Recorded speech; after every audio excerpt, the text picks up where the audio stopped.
The grease under my fingernails had become permanent after 15 years of running Merrinor auto repair.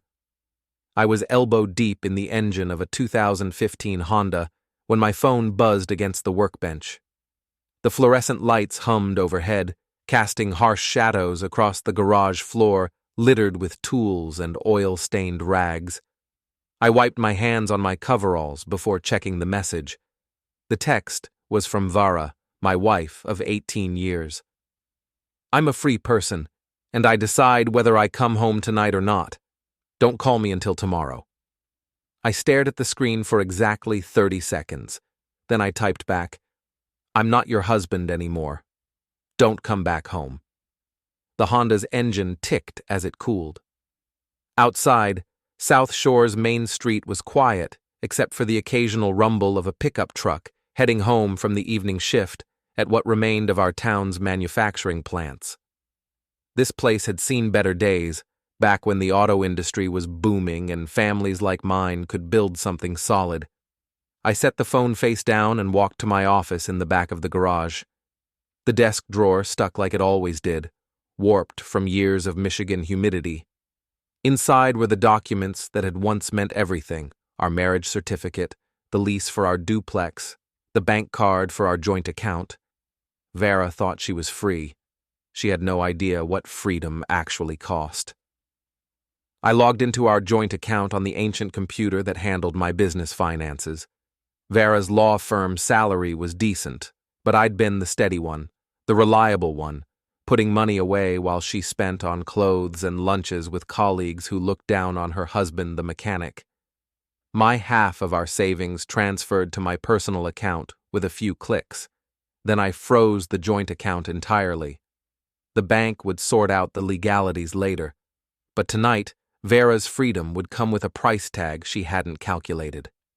Next, I drafted an email to our landlord, Mr. Patterson, who'd known me since I was Lily's age. The message was simple: "Marital separation in progress. Please remove my name from the lease immediately, effective today." I attached a photo of Vara's text as documentation. The drive home took 12 minutes through streets I'd known my entire life. Past the elementary school where Lily had played on swings that were now rusted and broken. Past the mooring, the bar where half the town gathered to complain about everything that had gone wrong since the plant closures. Past the house where Mrs. Clemens lived, our neighbor who knew everyone's business before they knew it themselves.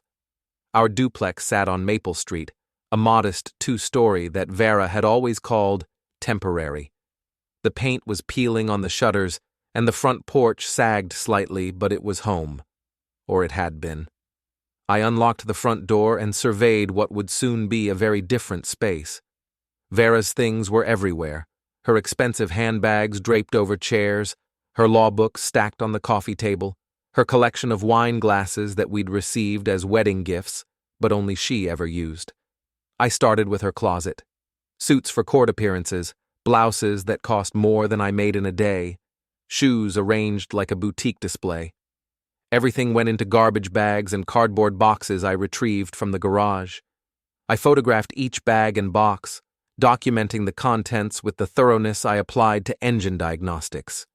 The jewelry box yielded her grandmother's pearls, the diamond earrings I'd bought for our 10th anniversary, and a silver bracelet I'd never seen before. That bracelet went into a separate bag, evidence of secrets I was only beginning to uncover.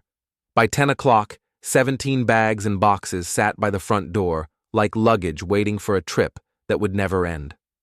I called a locksmith who owed me a favor from when I'd rebuilt his truck's transmission for parts and labor only.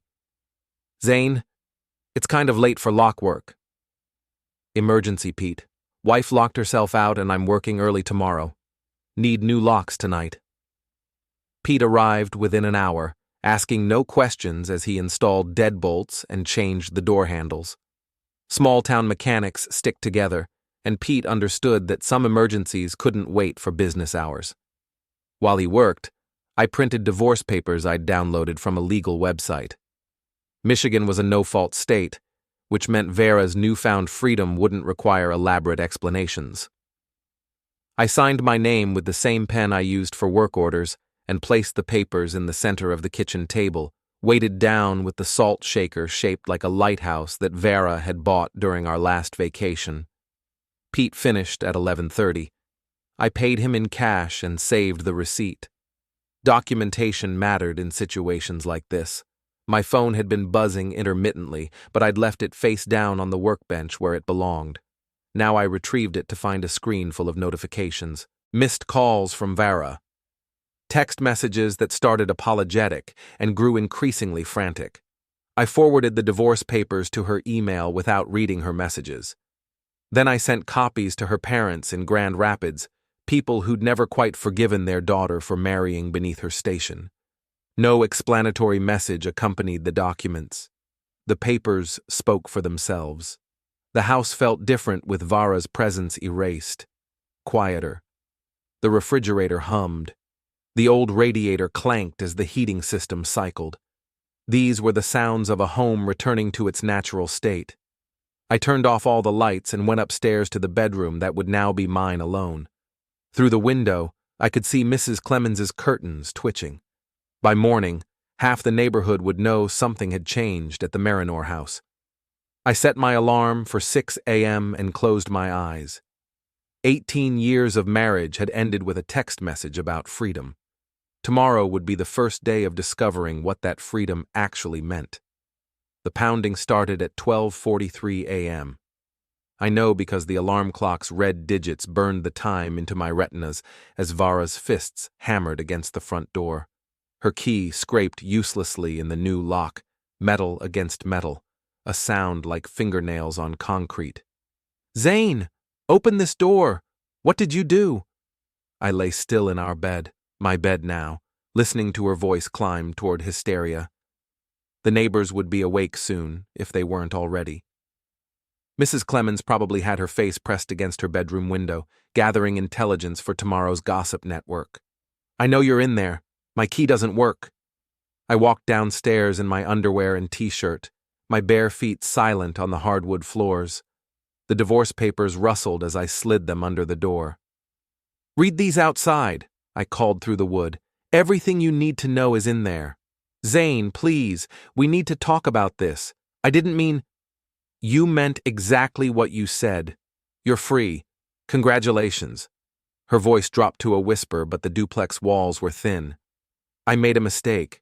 Can we please just talk?" "Talk to your lawyer. Mine will be in touch." I turned off the porch light and went back upstairs. The pounding continued for another 10 minutes before giving way to the sound of her car starting. Tail lights swept across the bedroom ceiling as she backed out of the driveway that was no longer hers. Sleep came easier than expected. Morning brought coffee that tasted better black and eggs that didn't need to accommodate anyone else's preferences. I dressed in clean coveralls and drove to the garage through streets that looked exactly the same but felt fundamentally different. The Honda from yesterday still needed its timing belt replaced, and work had always been my sanctuary. My phone rang at 8:15. Vara's number appeared on the screen, but I let it go to voicemail. Then it rang again, and again. By 9 a.m. I had 17 missed calls and twice as many text messages. The voicemails started apologetic and evolved into something approaching panic. The texts followed a similar progression from "please call me" to "this is insane" to "you can't just throw away 18 years. But I could, and I had. The garage phone rang around 10. My assistant, Tommy, a kid fresh out of high school who understood engines better than most adults, answered with his usual greeting. "Merrinor Auto, Tommy speaking." He listened for a moment, then covered the receiver. "Boss, it's some lady asking for you. Says it's urgent. Tell her we're busy. Take a message." Tommy relayed my response, listened again, then looked confused. "She says she's your wife and needs to talk to you about bank accounts. Tell her my wife filed for divorce last night. I don't discuss financial matters with soon-to-be ex-wives." The color drained from Tommy's face as he repeated my words verbatim. He hung up and stared at me with the expression of someone who'd just witnessed a car accident. "Boss, you getting divorced?" "Looks that way." "That sucks, man." Sorry.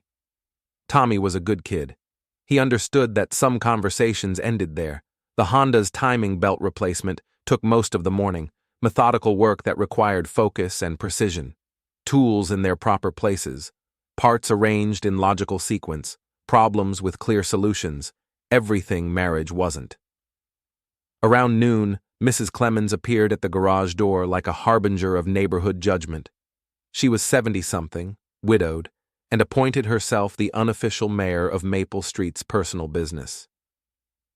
Zane, honey, I saw quite a commotion at your house last night. Afternoon, Mrs. Clemens. What can I do for you? Well, I was wondering if everything's all right. Vara seemed upset. I wiped my hands on a shop rag and gave her the smile I reserved for customers who tried to diagnose their own engine problems. Vara's fine. She's exploring her freedom. Very exciting for her. Mrs. Clemens's eyes lit up like she'd struck gossip gold. Oh my, are you two having troubles? No troubles at all. She wanted to be free, so I freed her. Problem solved. But Zane, marriage requires work. Communication. Maybe if you two just... Mrs. Clemens, when your transmission starts slipping, do you communicate with it or do you fix it? She blinked, confused by the analogy. Some things can't be fixed, I continued. Sometimes you cut your losses and move on. Vara made her choice. I made mine. Mrs. Clemens left with enough material to fuel a week's worth of coffee shop conversations. By evening, half of South Shore would know that the Merrinor marriage had imploded, and the other half would hear about it by morning. I closed the garage at 6 and drove home to a house that felt more like mine with each passing hour. The bags by the front door remained untouched, a monument to Vara's former presence.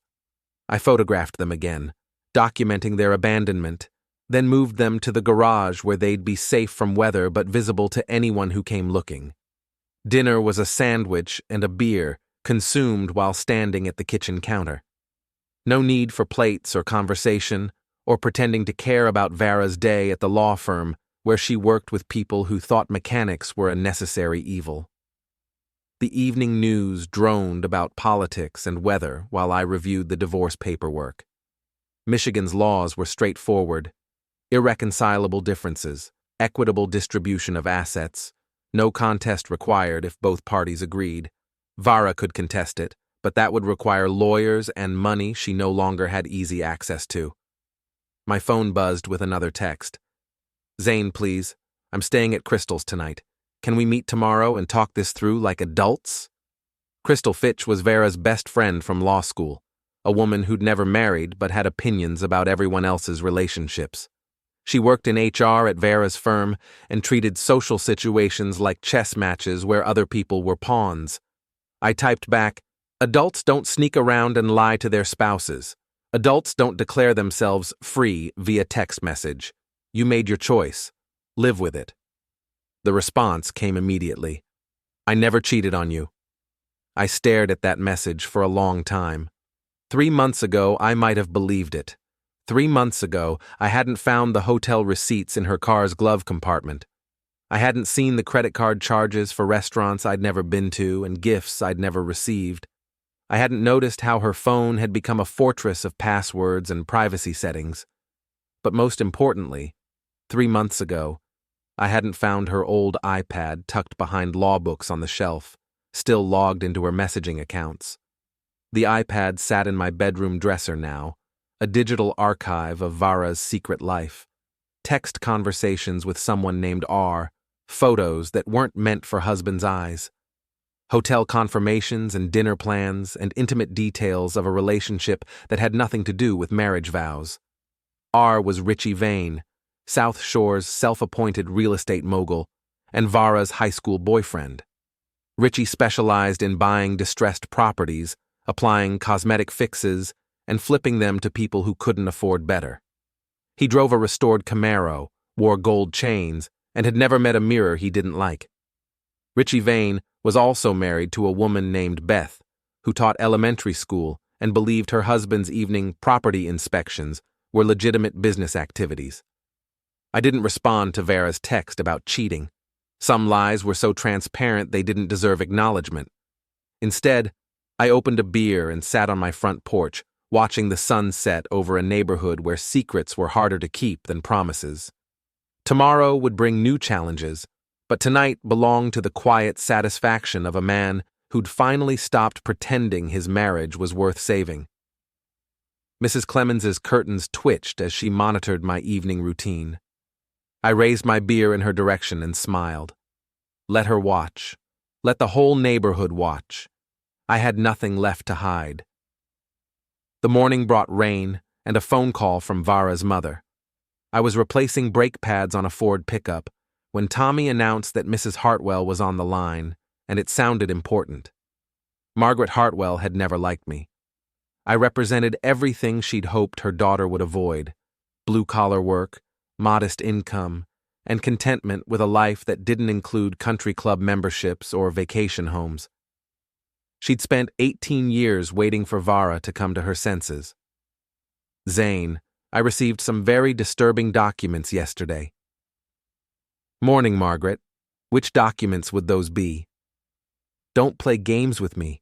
Divorce papers, really? What has gotten into you? I set down my wrench and gave her my full attention. Your daughter sent me a text saying she was free and would decide whether to come home. I decided to help her with that freedom. Marriage is a commitment, Zane. You don't just throw it away because of one argument. You're right. You don't throw it away because of one argument. You throw it away because of months of lies, secret meetings, and hotel receipts for places you've never been. The silence stretched long enough for me to wonder if the call had dropped. I don't know what you think you know, Margaret finally said, but Vara loves you. She's made mistakes, yes, but… Margaret, your daughter is having an affair with Richie Vane. Has been for at least 3 months, probably longer. She's been lying to me, to you, and to herself about what kind of person she really is. The marriage is over. Another silence, shorter this time. You have proof of this affair? Enough proof to satisfy any divorce court in Michigan. Enough proof to ruin several reputations if it became public knowledge. What do you want? The question surprised me with its directness. Margaret was many things, but she wasn't stupid. She understood leverage when she heard it. I want Vara to sign the divorce papers without contest. I want my name off the lease and the utilities. I want to divide our assets according to Michigan law and move on with my life. In exchange, I keep the details of her affair private. And if she contests the divorce, then her affair becomes public record. Richie's wife finds out. His business partners find out. Vara's law firm finds out. Everyone finds out. Your daughter's reputation becomes a cautionary tale. Margaret hung up without saying goodbye. I returned to the brake job with the satisfaction of a man who'd just moved a major piece on the chessboard. Vara's family had money and influence, but they also had social standing to protect. They'd pressure her to take the deal. Around noon, Crystal Fitch appeared at the garage. She drove a silver BMW that looked out of place among the pickup trucks and aging sedans that usually filled my lot. Crystal was attractive in the way that required constant maintenance. Perfect hair, perfect makeup, perfect clothes that probably cost more than most people's monthly rent. Zane, we need to talk. I don't think we do, Crystal. But you're welcome to make an appointment if your car needs work. She stepped carefully around an oil stain, her heels clicking against the concrete floor. This is about Vara. She's devastated. You're being cruel. Vara's devastated because she got caught. There's a difference. Crystal's expression shifted from concerned friend to something harder. You don't understand the pressure she's been under. The law firm is demanding, her caseload is overwhelming, and you've been… She paused, searching for the right words. I've been what? Distant. Unsupportive. She needed someone who understood her ambitions. Someone like Richie Vane? Crystal's composure cracked slightly. I don't know what you think you know about Richie, but I know he's been taking my wife to hotels. I know they've been planning a future together. I know Vara's been lying to everyone, including you, about what she really wants. You're wrong. I pulled out my phone and showed her a screenshot from Vara's iPad. Text messages between Vara and Richie discussing their last meeting, complete with details that left no room for misinterpretation. Crystal read the messages, her face growing pale. "Where did you get these?" Vara left her iPad logged in. Amazing what people forget when they think they're being clever. "This doesn't prove anything definitive." Crystal, there are dozens of these messages. Hotel receipts, photos, a complete timeline of their relationship. Vara's been living a double life, and you've been helping her cover for it. You've been lying to me for months. Every time I asked where Vara was, you provided alibis. Girls' nights that never happened. Work events that were really hotel meetings. You're as guilty as she is. Crystal straightened, trying to recover her authority.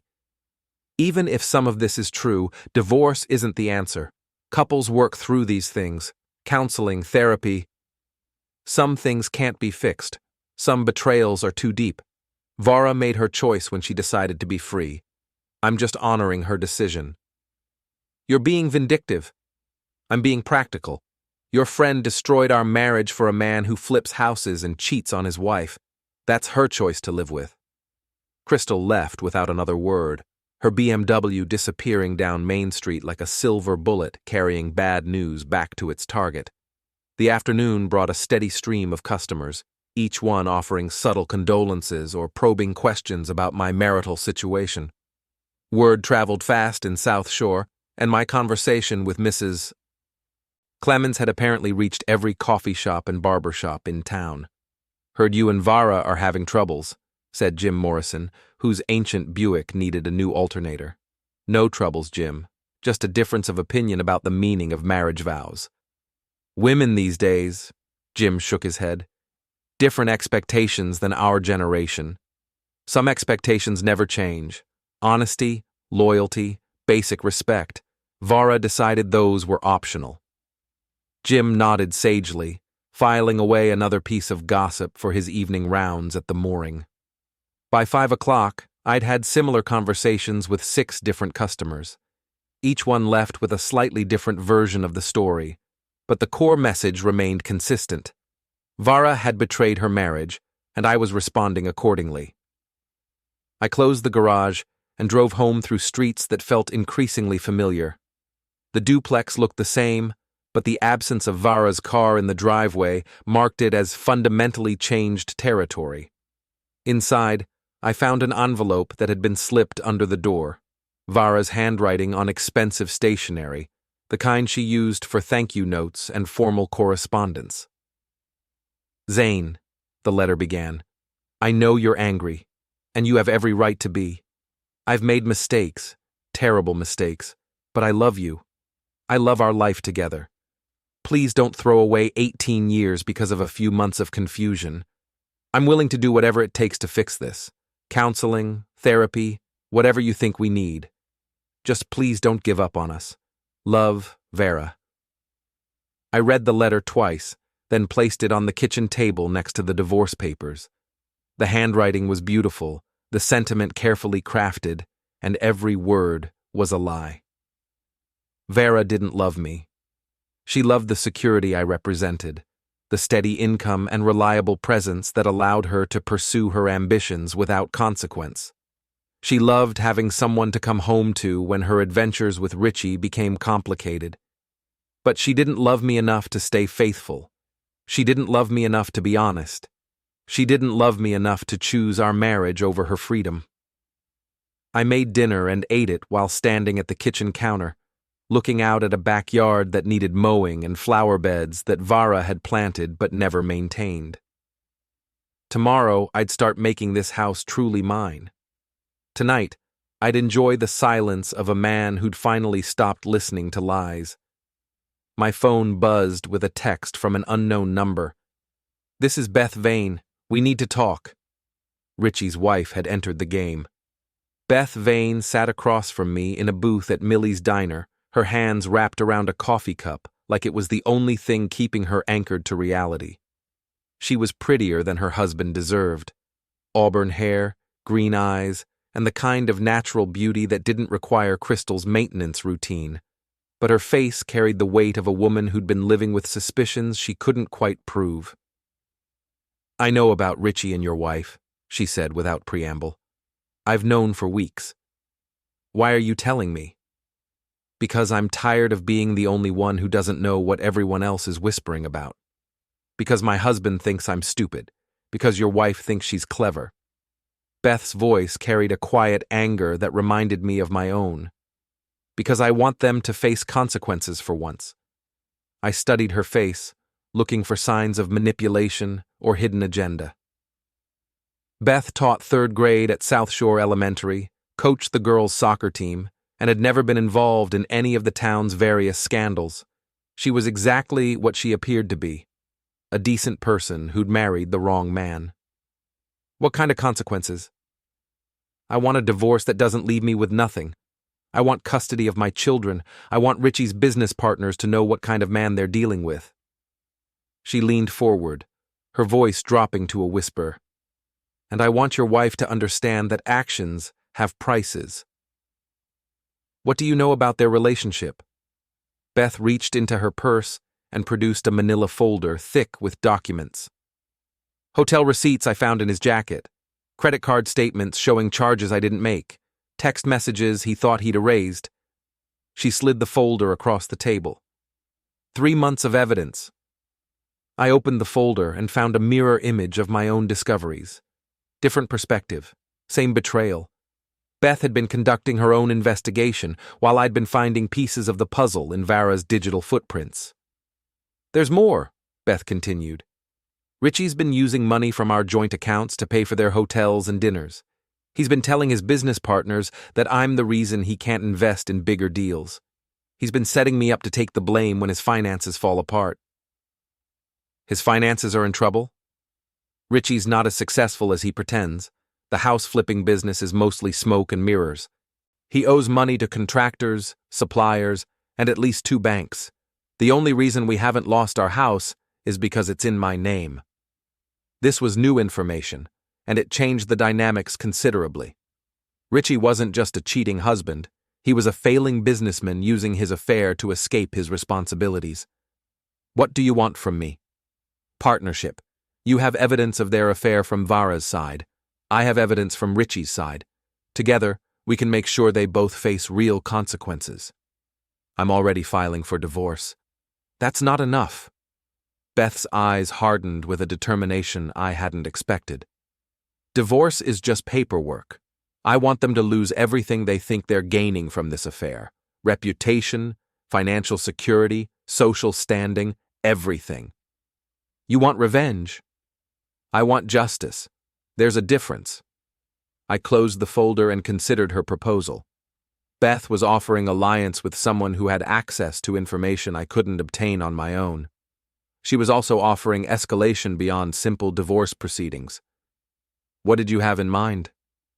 "Richie's business depends on his reputation. He needs people to trust him with their money, their properties, their investments.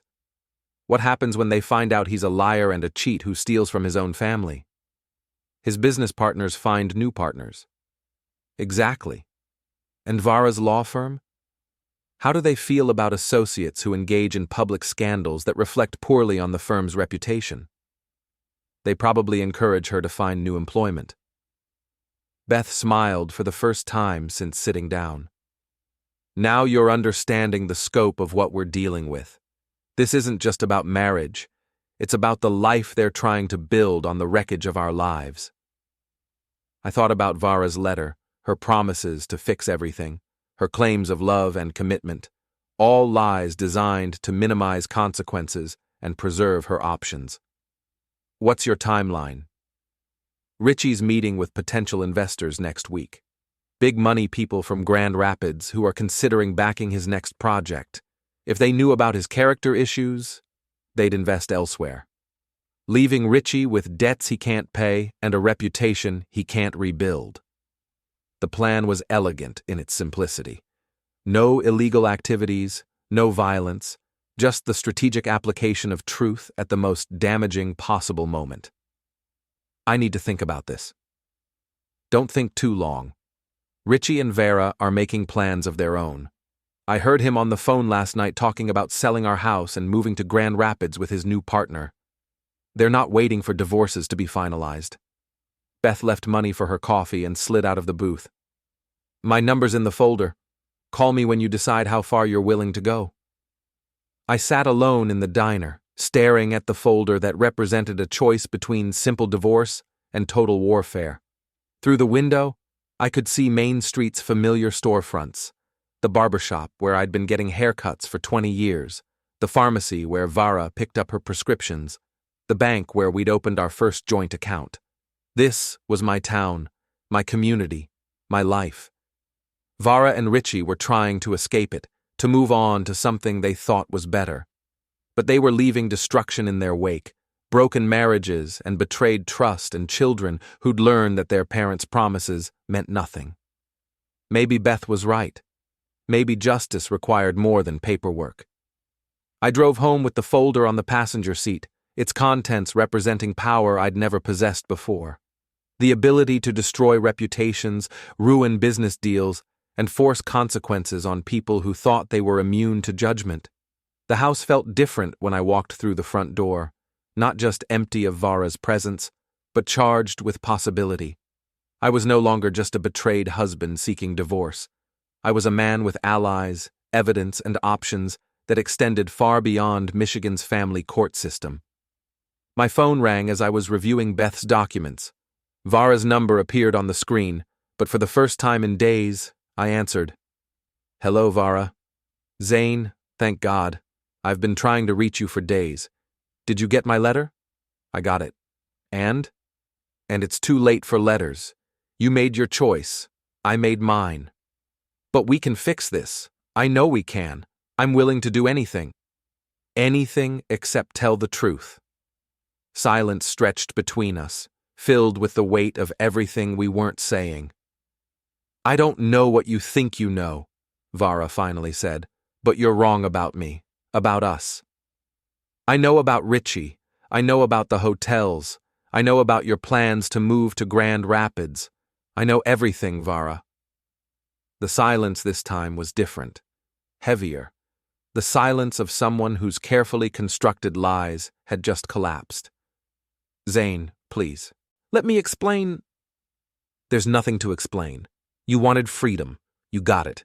Enjoy it. I hung up and turned off my phone.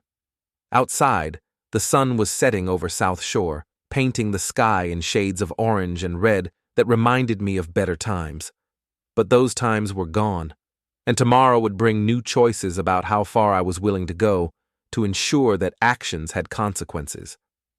Beth Vane was waiting for my answer. The folder of evidence sat on my kitchen table like a loaded weapon. The question wasn't whether I had the power to destroy Vara and Richie's plans. The question was whether I had the will to use it. I called Beth Vane at 7 a.m. while the coffee was still brewing and the morning light was painting frost patterns on my kitchen window. I'm in, I said when she answered. But we do this right. No illegal activities. No violence, just truth at the right time to the right people. Agreed. Can you meet me this morning? There are things you need to see. An hour later, I sat in Beth's living room, a modest ranch house that was clean, comfortable, and filled with evidence of a normal family life. Children's artwork on the refrigerator, soccer trophies on the mantel, wedding photos that told the story of a couple who'd once been happy. Richie's investor meeting is Thursday, Beth said, spreading documents across her coffee table. 3 businessmen from Grand Rapids who are considering backing his next flip project. They're putting up $200,000 based on Richie's track record and reputation. What happens if they withdraw their investment? Richie can't pay his current debts. He owes $40,000 to contractors, $60,000 to suppliers, and $30,000 to the bank. Without new money coming in, he loses everything. I studied the financial documents Beth had gathered. Richie's business was a house of cards, held together by charm and lies. One strong wind would bring it all down. How do we reach the investors? I have their contact information. Richie keeps everything in his home office, and he's never been careful about hiding things from his wife. Beth's smile was sharp with irony. He thinks I'm too stupid to understand business. What about Vara's job? That's more complicated. Law firms protect themselves first, but they also value discretion. We need to make her affair impossible to ignore while making it clear that keeping her employed creates liability for the firm. Beth handed me a printed email exchange between Vara and Richie, discussing their plans to move in together once their divorces were finalized. The messages included details about Vara's job prospects in Grand Rapids and Richie's confidence that his new investment would fund their fresh start. They're not just having an affair, I realized. They're planning a complete life together. Built on the wreckage of our marriages and financed by money stolen from our joint accounts. The scope of their betrayal was breathtaking. This wasn't a momentary lapse or a midlife crisis. It was a calculated plan to abandon their responsibilities and start over with someone else's money. When do we move? Tomorrow. The investors are driving down Wednesday evening for a dinner meeting. If they receive certain information about Richie's character before that meeting, they'll drive back to Grand Rapids without writing any checks, leaving Richie with debts he can't pay and a business he can't save. I thought about Vara's letter, her promises to fix our marriage, her claims that she'd made mistakes, but still loved me. All lies designed to buy time while she finalized her escape plan with Richie. What about their children? I asked. Richie's kids? Beth's expression softened. My children deserve a father who doesn't lie and steal. Richie's been teaching them that promises don't matter and that family comes second to personal desires. Maybe losing everything will teach him different lessons. And if it doesn't? Then at least they'll learn that actions have consequences. That's a better lesson than watching their father get away with betrayal. I left Beth's house with a clear understanding of our timeline and objectives. Tomorrow would bring phone calls to investors, carefully worded emails to law firm partners, and the strategic release of information that would destroy two reputations simultaneously. The drive home took me past Richie's current flip project, a Victorian house on the outskirts of town that he'd been renovating for 6 months. The work was sloppy, crooked shutters, mismatched paint, a front porch that sagged more than it had before he started. Richie's craftsmanship matched his character, superficially attractive, but fundamentally flawed. I parked across the street and watched him work in the front yard, raking leaves with the casual confidence of a man who believed his problems were solving themselves. He was tall, handsome in a way that required constant maintenance, and dressed like someone who'd seen too many movies about successful real estate developers. My phone buzzed with a text from Vara. Zane, I know you're angry, but please don't do anything we'll both regret. Some things can't be undone. The message confirmed what I'd suspected. Vara knew I had evidence of her affair, and she was worried about how I might use it. Her concern wasn't for our marriage or my feelings. It was for her reputation and future plans. I typed back, "You're right. Some things can't be undone, like betraying your marriage for a man who steals from his own family." The response came immediately. "You don't understand the whole situation." "I understand enough. Enjoy your freedom." I turned off my phone and drove home, passing familiar landmarks that would soon be part of a very different story. The elementary school where Beth taught children about honesty and consequences, the bank where Vara and I had opened our first joint account, the church where we'd been married 18 years ago, promising to love and honor each other through good times and bad. Vara had broken those promises for Richie Vane, a man whose business was failing and whose character was non-existent. She'd chosen her freedom over our marriage, her desires over her commitments, her future over our past. Tomorrow, she'd learn what that freedom actually cost. That evening, I sat at my kitchen table with Beth's folder and my own evidence, organizing everything into a comprehensive picture of betrayal and deception. Hotel receipts, text messages, financial records, and business documents, that told the story of two people who decided their marriages were obstacles to overcome rather than commitments to honor. The documentation was thorough, damning, and absolutely true. No exaggerations, no assumptions, just facts that painted a clear picture of calculated betrayal. I drafted emails to Richie's investors, carefully worded messages that raised questions about his character without making accusations I couldn't prove. I prepared a summary of evidence for Vara's law firm, focusing on the potential liability of employing someone whose personal conduct could reflect poorly on the firm's reputation. Everything was ready.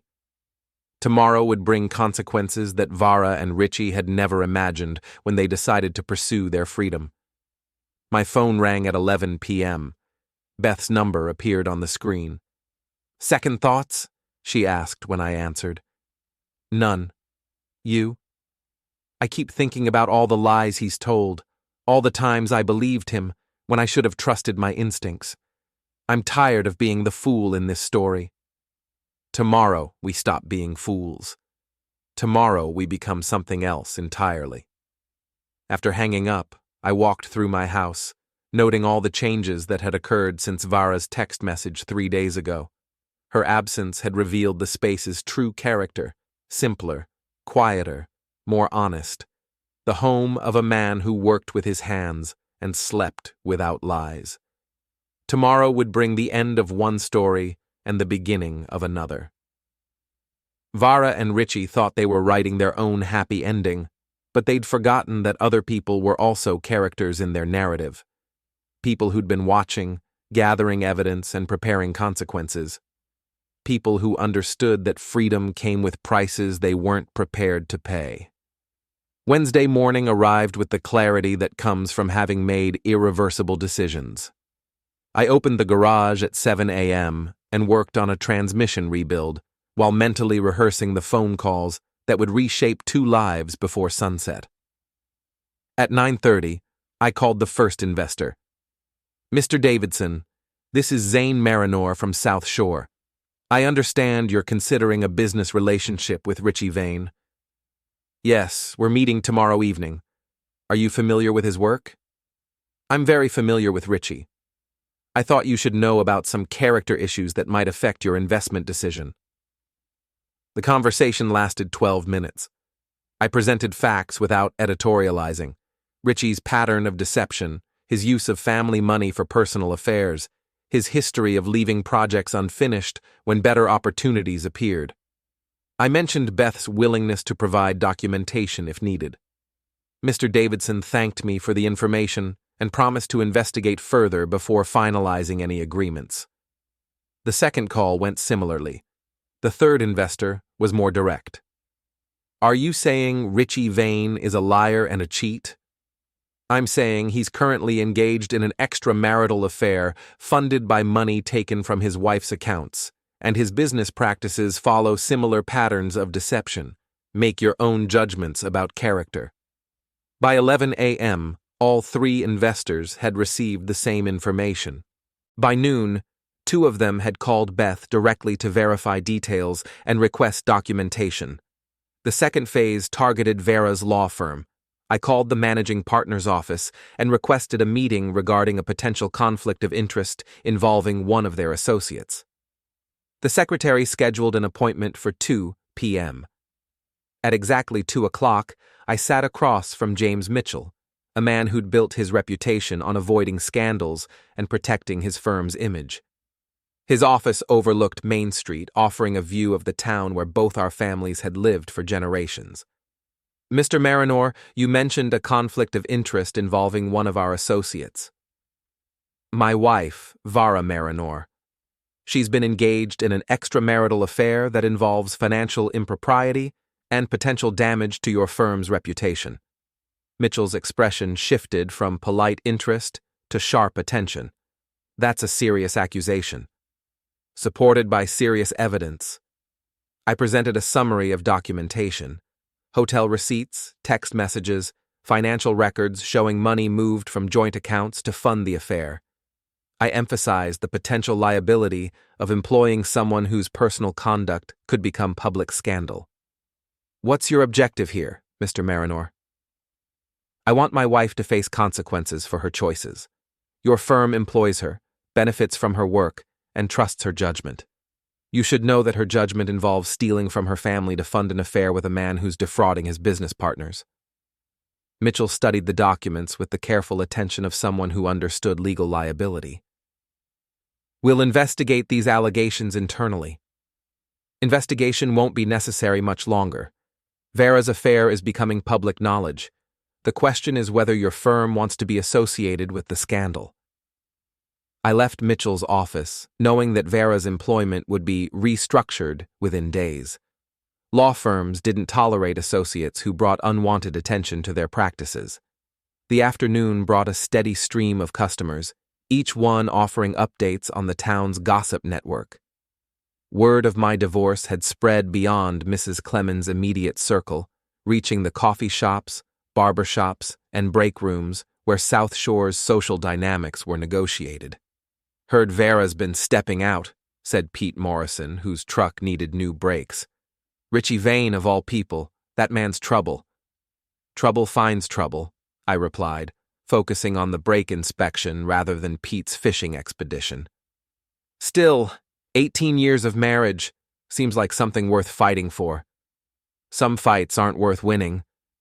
Pete nodded like he understood, but his expression suggested he was storing every word for later analysis at the mooring. At 4 p.m., my phone rang. Vara's number appeared on the screen, but I let it go to voicemail. Then it rang again, and again. The fifth call came from Crystal's number. "Zane, this is Crystal. We need to talk immediately." "I don't think we do." Vara's job is in jeopardy. Her boss called her into a meeting this afternoon and asked about her personal life. Someone's been spreading rumors. Not rumors. Facts. You're destroying her career over a marriage that was already broken. Vara destroyed her career when she decided to steal money for her affair. I'm just making sure the consequences match the choices. This is vindictive and cruel. This is justice. Vara wanted freedom from her marriage. Now she has freedom from her job, too. She should be grateful. Crystal hung up without another word. At 5:30, Beth called with an update. "All 3 investors have withdrawn from tomorrow's meeting. Richie's been calling frantically, trying to understand what happened. He knows someone talked to them, but he doesn't know who. What's his next move? Panic. He owes money he can't pay without the investment. His creditors are already calling. And Vara? I drove past the law firm an hour ago. She was loading boxes into her car. The pieces were falling exactly as we'd planned. Richie's business was collapsing, Vara's career was ending, and their plans for a fresh start in Grand Rapids were evaporating like morning mist. I closed the garage and drove home through streets that felt different than they had a week ago. Not just because my marriage was over, but because I'd discovered capabilities I hadn't known I possessed. The ability to plan, execute, and achieve specific outcomes through careful application of truth and timing. The house welcomed me with its familiar quiet, but tonight the silence felt victorious rather than lonely. I'd protected my interests, defended my dignity, and ensured that betrayal carried appropriate costs. My phone buzzed with a text from an unknown number. "This is Richie. We need to talk." I typed back, "No, we don't." The response came immediately. "You don't understand what you're doing. This affects more than just you and Vara. It affects exactly who it should affect. People who lie, cheat, and steal. People who break promises and betray trust. People like you. Meet me tomorrow. One conversation. Then I'll leave town and never contact Vara again." I stared at that message for a long time. Richie was offering surrender, but surrender required trust, and trust was something he'd never earned. "You'll leave town anyway. Your business is finished, your reputation is destroyed, and your wife knows everything. You have no choice but to leave. Please, 5 minutes. That's all I'm asking." Against my better judgment, I found myself curious about what Richie thought he could say that would change anything. What arguments could a man with no integrity make to someone he'd wronged? "Tomorrow, noon. The parking lot behind the old Sears building. 5 minutes. Thank you. I turned off my phone and made dinner, wondering if I'd just made a mistake. Richie Vane was desperate, and desperate people made unpredictable choices. But I'd spent the last week making calculated decisions based on evidence and planning. One conversation wouldn't change the fundamental reality of what he and Vara had done. Tomorrow would bring the final confrontation with the man who'd helped destroy my marriage. After that, the story would be finished, and I could begin writing the next chapter of a life that belonged entirely to me. Outside, South Shore settled into evening quiet, unaware that its latest scandal was reaching its conclusion. Mrs. Clemens's curtains twitched as she monitored neighborhood activities, gathering intelligence for tomorrow's gossip distribution. Let her watch. Let the whole town watch. I had nothing left to hide, and everything left to gain. The reckoning was almost complete. Thursday arrived gray and cold, with the kind of November wind that stripped the last leaves from trees and reminded everyone that winter was coming whether they were ready or not. I spent the morning working on a carburetor rebuild, methodical work that kept my hands busy while my mind prepared for the conversation with Richie. At 11:45, I drove to the abandoned Sears parking lot, a stretch of cracked asphalt behind a building that had been empty since the store closed 3 years ago. Richie's Camaro was already there, its gold paint dulled by dust and its chrome reflecting the overcast sky like a broken mirror. Richie stood beside his car, hands in his jacket pockets, looking older than his 42 years. The confidence that had carried him through 18 months of affair and deception was gone, replaced by the hollow expression of a man whose carefully constructed life had collapsed in 24 hours. I parked 20 feet away and approached on foot, maintaining distance and keeping my hands visible. Desperate men made unpredictable choices, and Richie had lost everything that mattered to him. "Thank you for coming," he said when I was close enough for conversation. "You have 5 minutes. Use them wisely." Richie looked around the empty parking lot as if searching for words in the scattered debris. "You destroyed my business, my reputation, my future." I told the truth to people who deserved to know it. You destroyed your own business by lying and stealing. Those investors would never have found out about Vara if you hadn't called them. Those investors deserved to know they were backing a man who steals from his own family. I saved them from losing their money to a fraud. Richie's face flushed with anger, but he kept his hands in his pockets. "You don't understand what Vara and I have together.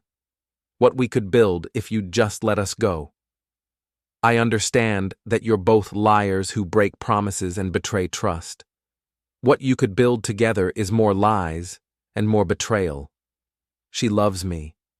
She loves the idea of escaping her responsibilities. When those responsibilities follow her to Grand Rapids, she'll find someone new to love." Richie pulled his hands from his pockets, and I tensed for potential violence. But he was only reaching for his phone, which he held up like evidence in a trial. "I have recordings of our conversations, proof that she initiated this relationship, proof that she planned everything." "Congratulations! You have evidence that you're both guilty." "I could ruin her reputation completely, make sure she never works as a lawyer again." I studied his face, looking for signs of bluff or genuine threat. "What do you want, Richie?" "I want you to call those investors back. Tell them you were wrong about me. Give me a chance to rebuild." "In exchange for not destroying Vara's reputation? In exchange for everyone walking away from this mess with something left?" The proposal was desperate and poorly thought through, the kind of bargain that desperate men offer when they're drowning. Richie had no leverage, no credibility, and no future in South Shore regardless of what I did or didn't do. "You're assuming I care about protecting Vara's reputation. She's still your wife.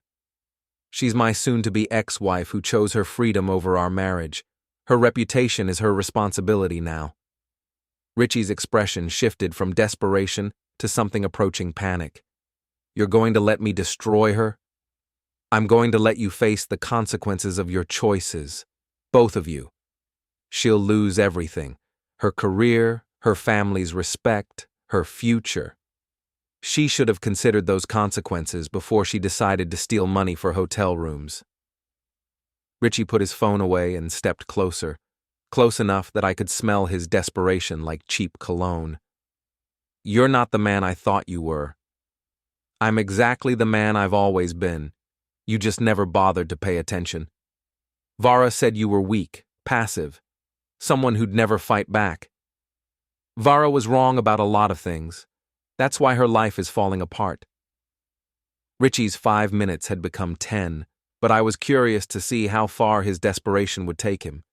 He'd lost his business, his reputation, and his future plans. Now he was discovering that his affair partner had misjudged the man she'd betrayed. What if I leave town today? Never contact Vara again? Would that change anything? You're leaving town anyway. Your creditors will force you out within a week. I could disappear, start over somewhere else, leave Vara to deal with the consequences alone. That sounds like something you'd do. Richie's face twisted with anger and humiliation. You think you're better than me? I know I'm better than you. I don't lie to my wife. I don't steal from my family. I don't make promises I have no intention of keeping. You're a mechanic, a nobody. Vara deserves better. Vara deserves exactly what she's getting. Consequences. Richie stepped back, his hands clenching into fists. For a moment, I thought he might try to salvage his pride through violence. But the fight went out of him as quickly as it had appeared, leaving only the hollow shell of a man who'd gambled everything and lost. This isn't over, he said, but his voice carried no conviction. Yes, it is. Your business is finished. Your reputation is destroyed. Your wife knows everything. Vara's career is over. Your affair is public knowledge. It's completely over. Richie walked back to his Camaro without another word. The engine turned over with a rumble that had once sounded powerful, but now felt like the tired echo of a machine that had passed its prime. I watched him drive away, his taillights disappearing around the corner like the last remnants of a bad dream. The parking lot fell silent except for the wind whistling through the abandoned Sears building, a sound like ghosts mourning for better times. My phone buzzed with a text from Beth. Richie's house is for sale. Sign went up an hour ago. I typed back, good. How are you doing? Better than I've felt in months. Thank you. Thank you too. We made a good team. The best kind, built on truth instead of lies. I drove home through streets that looked exactly the same but felt fundamentally different. The elementary school, the bank, the church where Vara and I had been married, all still there, but now part of a story that had ended rather than a life that was continuing. At home, I found another letter from Vara, this one shorter and angrier than the first. Zane, you've destroyed everything. My job, my future, my reputation. I hope you're satisfied with your revenge. You've proven that you're exactly as small and vindictive as I thought you were. I'll never forgive you for this. Vara. I read the letter twice, then placed it in the drawer with our marriage certificate and the bank documents from the joint account I'd closed, evidence of a relationship that had begun with promises and ended with accusations. Vara still didn't understand that this wasn't revenge. It was justice. She'd made choices, and those choices had consequences. I'd simply ensured that the consequences matched the severity of the betrayal. My phone rang. Margaret Hartwell's number appeared on the screen. Zane, what have you done? I've protected my interests and ensured that your daughter faces appropriate consequences for her choices. She's lost her job, her reputation is ruined, the whole family is humiliated. Your daughter chose to have an affair with a married man and steal money to fund it. The humiliation is earned. You could have handled this privately, quietly, like adults. Adults don't sneak around and lie to their families. Adults face consequences for their actions. Vara is finally learning to be an adult. Margaret hung up without saying goodbye, just like she had the week before. But this time, her anger carried the weight of defeat rather than indignation. Evening brought the kind of quiet that comes after storms have passed, and damage has been assessed. I made dinner and ate it while reviewing the documentation that had made the last week possible. Hotel receipts, text messages, financial records, evidence of betrayal that had become weapons of justice. Tomorrow would bring new challenges: divorce proceedings, asset division, the practical work of untangling 18 years of shared life. But tonight belonged to the satisfaction of a man who'd fought back and won. Outside, Mrs. Clemens's curtains twitched as she monitored the neighborhood for new developments in the Merrinor scandal. Let her watch. Let the whole town watch. I had nothing left to hide and everything left to gain. The story was finished. Vara had her freedom, and I had mine. The difference was that I'd earned mine honestly.